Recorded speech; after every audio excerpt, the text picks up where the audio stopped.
Hi everybody, this is Jimmy with nCLOSE. Today I'm going to be showing you how to install your iDynamo6 into the nCLOSE iDynamo6 terminal stand. So the first thing you're going to do is you're going to take your 4 screws out of the bottom, and then you're going to take your top off. Next, you're going to take your Magtek iDynamo6, and what we're going to do is we're going to go through the female port. So the first thing you need to do is go and watch the port config video.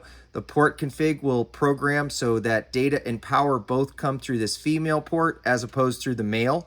And so what you're going to do after that is you're going to take your 6-foot right angle USB-C to your straight USB-A, and you're going to install your reader like this. You're going to put your plastic cover on top, and then you're going to go ahead and put your top down.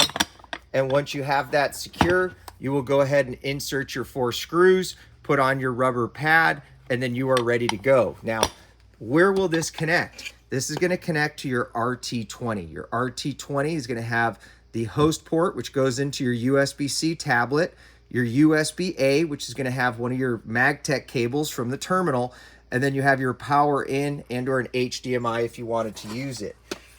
There is another video where we show that you go ahead and install the tablet into the case.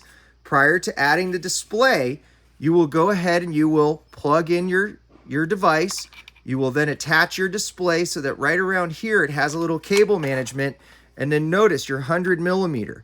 Either the top or the bottom here, whichever way you want it, is where you're going to peel and put your little pads on the outside of the RT20 hub. Secure it here.